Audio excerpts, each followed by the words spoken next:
Good afternoon and welcome to The Appeal Live, a co-production of Now This and The Appeal. I'm Alana Sivan. Earlier this year, the City Council in Durham, North Carolina approved nearly $1 million in additional spending to expand a community-based violence intervention program that has shown promising results.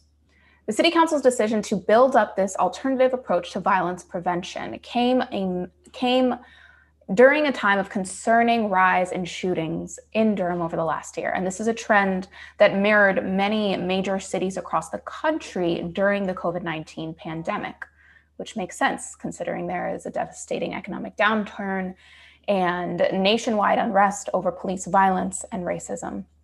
Now, most of the violence in Durham came right after the City Council also agreed to increase funding for the police department by around $70 million in June of last year. Now, this initial experience with violence interrupters has been pretty positive. An organization called Bull City United has been operating in select neighborhoods since 2017, and those areas have experienced a decline in gun violence during that period. And this follows a model that was pioneered by Cure Violence, which takes a public health approach to violence. It treats it like it's a contagious disease that has root causes and acknowledges that violence can be spread, but it's possible to inoculate people against it by intervening early on. And so to do this, Bull City United dispatches credentialed street outreach workers into the community. And those outreach workers connect with people who are most likely to become perpetrators or victims of violence. And the program staffers work to mediate conflict, diffuse tensions, and to encourage people to disengage from these sorts of behaviors and activities that are all too often associated with violence. So for more on how this program is working in Durham, I'm joined now by the city's mayor, Steve Schewel. Mayor, thank you so much for being here today. Alana, thank you for having me. I really appreciate it. I'm glad to be here. Can you start by telling us a little bit about Bull City United? So how is this violence interruption program currently operating, and how is the new influx of money being used to scale up their services? Yeah, thank you. Let me just start a little bit farther back, just to correct one thing. The $70 million is our total police budget for the city. We had a small increase in this past year just due to salary increases. But other than that, what we've been doing is putting our money into alternatives. And that's what Bull City United is. And we're doing other work along those lines as well, because we know that we're not going to police our way out of the violent crime problem. Police are a critical part of keeping our city safe, but they certainly aren't going to do the whole job. And we have to find other ways to keep our city safe. And so Bull City United, you did a fantastic job, Alana, of describing the Cure Violence model and the violence interrupters. So because this is a public health intervention, it's as you described beautifully, it treats violence like it's a public health problem. And so our public health department, our county public health department, started this Cure Violence work here in Durham with a couple of teams of Bull City United. And now the city is going to come in and we're going to more than triple that capacity. We're going to move from 2 neighborhoods to 6 neighborhoods. And that's what that $1 million that you described is going to do. It's going to put 4 more teams of Bull City United violence interrupters on the ground. So we're really excited about it. I've walked the streets and the neighborhoods many times with our Bull City United violence interrupters, and I've seen the work that they do close up. I've seen their relationships in the community, and I know that this can be something that can make a tremendous difference. And so I'm really pleased that we're going to be increasing the funding for it. It's a much better way to try to keep our community safe. Talk to us a little bit about sort of the staffing of Bull City United and violence interrupters. So tell us about like the people who are going out and helping and diffusing violence. What makes them so qualified? Yeah. Well, again, you preempted me with an excellent description. The people in Bull City United, the people that work in Bull City United are people who often have been justice involved themselves. They are from the neighborhoods in which they are working. And sometimes they also have been formally had gang affiliations.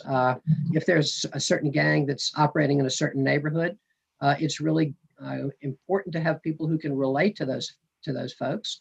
So sometimes the staff is former members of that gang who have relationships, and so it's people who are trusted in the neighborhood. It's people who have experience of being justice involved, and who also have, many of them have either been victims or sometimes perpetrators of gun violence themselves. So it's something they know well.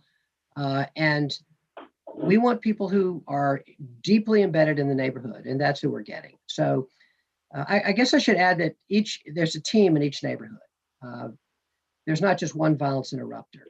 There's several people in each neighborhood who are working to do the kinds of work that you mentioned, and will make this a success. We've seen in different violence intervention programs across the country that sometimes there's resistance to having people who have been justice involved, or people who have previous gang affiliations, that sort of thing, involved in violence intervention. Have you received that kind of pushback, and has the program responded to it? And why is it actually really important for that connection to happen? Which you've talked a little bit about that, but feel free to elaborate. Sure. Well, there's always a little bit of pushback against anything good.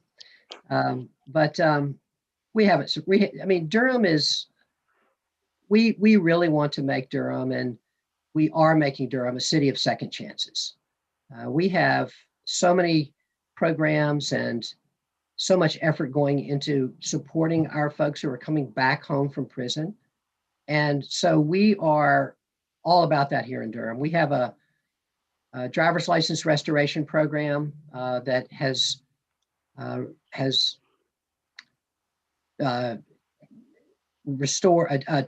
taken away more than $3 million now in fines and fees for people who have had traffic violations. Mm-hmm. We've restored thousands of driver's licenses. So we really believe in second chances. And this employing these folks in Bull City United is really another way to do that, to support these folks who are really picking themselves up, making something out of their lives, even after they're coming out of prison, which can be very, very hard to do.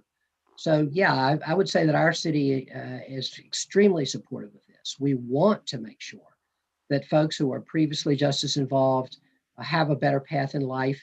And so employing these young men and women and mostly young, not all of them, but these young men and women to do this work is really important. And in Durham, we support that. So let's dig into how this approach differs from traditional policing. In the past, how did police in your area deal with the issue of shootings, and how is this different? And why do you think there's a need for this different approach? Well, in Durham this past year, and you mentioned the rise in gun violence nationally, I'll just put some numbers on it for Durham. And we have been seeing a steady decline in gun violence in Durham over the past 10 years. Probably 20, but more so in the past 10 years. And we had 189 people shot with a gun in 2019. That's a lot, but it's way down from the previous, 5 years before that. We had many, many more. This past year, we went from 189 to 319. So you can see the huge rise in gun violence in Durham this last year during the pandemic for the reasons that you cited. I think that the economic dislocation has been devastating. People have mental health issues because of the pandemic. Our young people aren't in school. They're out on the streets and not under the good influences of school and other kinds of recreation and after school programming and so forth. Can't even go to church in person. And so all these have made it so that there's so much more opportunity for gun violence, and it has been a really tough year in that regard. And traditionally, what happens is I walk with Bull City United workers. I do, and I also ride with our young police officers on Saturday nights, and I see what they do. And they are so often called into situations for which they are not professionally trained. Mm-hmm. They may have a lot of our officers in Durham do have crisis intervention training, but that's not the same as somebody in Bull City United who works with this, does this kind of work all the time, who is intimately involved in the neighborhoods in which they are working. Police officers can be called to any neighborhood. They come to a neighborhood, they're wearing a uniform, they're carrying a gun. This is very, very different than someone who lives in the neighborhood, who's closely related to the neighborhood, who's from the neighborhood, who's had the experiences of the people who are in the neighborhood. So it's just a very, very different approach. It's, we're really careful to keep our Bull City United and our police officers separate because we want our Bull City United workers to be trusted. Mm-hmm. And so often the police are not trusted for reasons that we all know and are really powerful reasons. So those are some of the differences. So you mentioned specifically that there are circumstances where the police probably aren't the best suited to respond. And I know that a growing number of jurisdictions are creating additional sort of civilian programs. So sort of like emergency first responders that aren't police officers. And there are some studies that suggest that 20 to 70% of calls could potentially go to someone else other than police. So is there a conversation happening in Durham about alternative first responders in addition to Bull City United? And what are those conversations looking like? And is that something you would support? Absolutely. I think we've all learned that, including when I say all, our police have learned, we have all learned that there's so much that we are asking our police officers to do that they should not be doing, and that they're not the best suited people to do. And so in Durham, we're working really hard on other kinds of positive responses. One of the things that we're doing now, and a lot of this work has already been completed, is we are analyzing 900,000 911 calls from the past 3 years that have come into our 911 call center. Durham is leading this effort. There's a small other group of cities we're doing it with, along with the Research Triangle Institute, which is analyzing these calls. We've already done the first cut of this information, and we're finding out a lot of very interesting things. Thousands of these calls have nothing, the vast majority of these calls have nothing to do with violent crime. And that's what I find when I ride with our officers as well. Someone is drunk on the street and has fallen down and an officer gets called. A young child is lost and is wandering in the neighborhood, an officer gets called. Someone is having a kind of mental health breakdown in a group home, an officer gets called. They are always on the first line of response, and they're being asked to do things which are way beyond what we ought to be asking of our officers. And not only does it hurt their ability to really be doing the work they need to be doing, which is helping to solve these violent crimes, but it also places them in encounters with the community with a gun in their hand, which often leads to very bad results. And we know that this includes over-policing of communities of color, that is a big part of what's going on. And so we're doing everything we can to change that. And so our analysis of the 911 calls is going to be showing us quantifying for us, what are the other kinds of things that we can be doing. Mental health workers as first responders, nurses on the 911 call line. We already have some of this in Durham. It's not that we don't, we do, but we need to be doing a lot more of it. And so these kinds of alternative responses are critical. We're doing that work now, and we will be really upping our community safety work that has nothing to do with policing. I should add that we're starting a community safety and wellness task force in Durham that will meet this month for the first time. It's a joint city, county, and school board effort. And it will be, as we are already rolling out these changes, but it will be looking at best practices in other cities so that we can enhance those efforts. So I want to talk a little bit more about that task force. And you mentioned this at the top, that this came after a vote to increase the police budget to make it to about 70 million, not to increase it by that much. A boost of about 5% of its total for fiscal year 2021. So, which means, if I'm correct, that about 14% of the city's entire budget will be spent on policing this year. And so I'm wondering, because it, given everything that you just said about all of the things that could be probably better handed off to somebody else, do you think that it makes sense to potentially sort of eventually divest that money away from policing and into these sort of first responder programs? Yeah, I think we're going to see that on a gradual basis, for sure. I think that um, we are there. There are certain things that we really need our police for. They're very important, and our residents really want that and really need that. But there are many things at which many calls for which police are not needed, and I believe that we will be shifting resources over time, for sure, and we're going to start to see that right away. So going back to the task force, and its plans to transform policing, where does this work stand currently, and where can we expect it to go from here? Well, as I said, we've already begun the data analysis of the 911 calls. That's critical groundwork. We have already there are 7 recommended pilots already out of that work, which includes some of the things we've talked about before, beginning the mental health worker response, a nurse on the 911 call line. There's several other pilots that are related to that as well, and that's happening right away. That's happening now, and we'll have funding recommendations. Our budget is, we're right in the middle of budget season, and in this budget we'll be funding some of those things. And then the Community Safety and Wellness Task Force will be. So let's see if I can put this in some sort of context. The things that we'll be doing this year, I think, are they're critical. We got to do them, but in order to do this well, I think that there has to be a connection to a really strong health institution, and so that, for example, Lincoln Community Health Center, which is here in Durham, which serves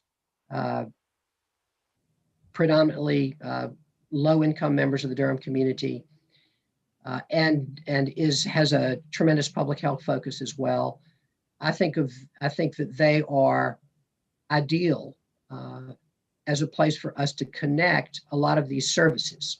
I don't think it's going to work if we just have these services in isolation from our big health and mental health systems. And so I think that's what I'm looking forward to from the Community Safety and Wellness Task Force, is to try to figure out who's doing this well around the country. And from everything that I read, and I read a lot about this, and I try to listen a lot about this to other people who are doing it well. Where it's really working, it's connected to a bigger system of health and mental health, physical and mental health. And so I think that's what really will help us change our approach and in a more holistic way. And that's what I'm looking forward to. That's the kind of guidance I'm looking forward to from our Community Safety and Wellness Task Force. So going back to Bull City United, where is the expansion of that right now? When can we expect it to be fully up to speed? Yeah, so they're hiring now for the first. So it'll be done in a couple different phases. As I said, there are already 2 neighborhoods. There'll be 2 more neighborhoods that are staffed up sometime in the next few months, and staffed up and trained up. And then once those are going, the other 2 neighborhoods will be added. So that's in the process now. That hiring is going on. We contract with the county because they're already running this program. They're taking our funds, and they're doing this. They're doing the hiring and the training, and they'll do a great job. Well, we'll look forward to seeing how they do and the results of that program. Thank you so much for joining us here today. It's been a real pleasure to speak with you about this.